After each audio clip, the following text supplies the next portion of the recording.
Hi dear friends, അസ്സലാമു അലൈക്കും. എല്ലാവർക്കും ഷിഫൂസ് കിച്ചൻ ടൂറിലേക്ക് സ്വാഗതം. ഇന്ന് ഞാൻ വന്നിട്ടുള്ളത് നല്ലൊരു ടേസ്റ്റി ആയ ഒരു ചായയുടെ റെസിപ്പി ആയിട്ടാണ്.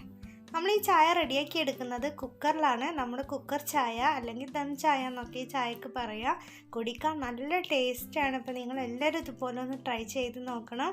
അപ്പോൾ എൻ്റെ ഈ ചാനൽ ആദ്യമായിട്ട് കാണുന്നവർ നിങ്ങൾക്ക് ഇഷ്ടപ്പെടുകയാണെങ്കിൽ സബ്സ്ക്രൈബ് ചെയ്യണം, ലൈക്ക് ചെയ്യണം, ഷെയർ ചെയ്യണം, പിന്നെ ബെൽ ബട്ടൺ എനേബിൾ ചെയ്യാൻ മറക്കരുത്. അപ്പം നമുക്ക് നമ്മുടെ ചായ എങ്ങനെ റെഡിയാക്കുന്നത് എന്നുള്ളത് നോക്കാം. അപ്പം നമുക്ക് പെട്ടെന്ന് തന്നെ വീഡിയോയിലോട്ട് പോകാം. അപ്പം അതിന് വേണ്ടിയിട്ട് ഞാൻ കുക്കർ എടുത്തിട്ടുണ്ട്. ഞാനിപ്പോൾ ഇതുപോലെ ഒരു കപ്പ് പാലാണ് ഒഴിച്ച് കൊടുക്കുന്നത്. ഇനി നിങ്ങൾക്ക് വേണമെന്നുണ്ടെങ്കിൽ നമ്മൾ എടുത്തിട്ടുള്ള സെയിം കപ്പിൽ തന്നെ അരക്കപ്പ് വെള്ളവും കൂടെ ഒഴിച്ച് കൊടുക്കാം. പക്ഷെ ഞാനിപ്പോൾ പാല് മാത്രമേ ഒഴിച്ച് കൊടുക്കുന്നുള്ളൂ. ഇനി നമുക്കിതിലേക്ക് ആവശ്യത്തിനുള്ള ചായപ്പൊടി ചേർത്ത് കൊടുക്കാം. ഞാനിപ്പോൾ ഒരു സ്പൂൺ ചായപ്പൊടിയാണ് ചേർത്ത് കൊടുക്കുന്നത്. ഞാൻ 2 ഗ്ലാസ്സിലേക്കുള്ള ചായയാണ് റെഡിയാക്കി എടുക്കുന്നത്. ഇനി നമുക്കിതിലേക്ക് ഒരു 3 ഏലക്കായ, ഒരു പട്ടയുടെ പൊട്ടും കൂടെ, കറുകപ്പട്ടയുടെ പൊട്ടും കൂടെ നമുക്കിതിലേക്ക് ചേർത്ത് കൊടുക്കാം. ഇനി നമുക്കിതിലേക്ക് ആവശ്യത്തിനുള്ള പഞ്ചസാര ചേർത്ത് കൊടുക്കാം.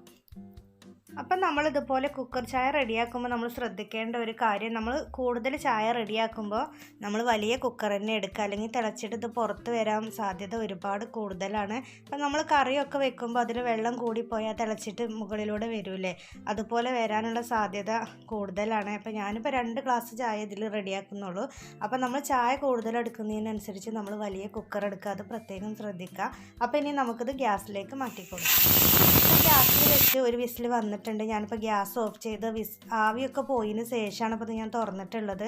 ഇനി നമുക്കിത് നല്ലതുപോലെ തന്നെ ഒന്ന് അരിച്ചെടുക്കാം. ആവി പോയതിന് ശേഷം നമ്മൾ കുക്കർ തുറന്നെടുത്താൽ മതി. അത് നമ്മൾ പ്രത്യേകം ശ്രദ്ധിക്കുക. ഒരു വിസിൽ വരുന്നത് വരെ നമ്മളത് ഗ്യാസിൽ വെച്ചാലും മതി. അപ്പം നമ്മുടെ ചായയൊക്കെ ഇവിടെ റെഡിയാക്കി എടുത്തിട്ടുണ്ട്, നമ്മൾ അരിച്ചെടുത്തിട്ടുണ്ട്. ഇനി നമുക്കിത് ഗ്ലാസ്സിലേക്ക് ഒഴിച്ച് കൊടുക്കാം. ഈ ചായ ഒരു പ്രത്യേക ടേസ്റ്റ് തന്നെയാണ്. നിങ്ങളെല്ലാവരും ഇതുപോലെ ഒന്ന് ട്രൈ ചെയ്ത് നോക്കണം. അപ്പം ഇനി നമുക്കിത് ഗ്ലാസ്സിലേക്ക് ഒഴിച്ച് കൊടുക്കാം.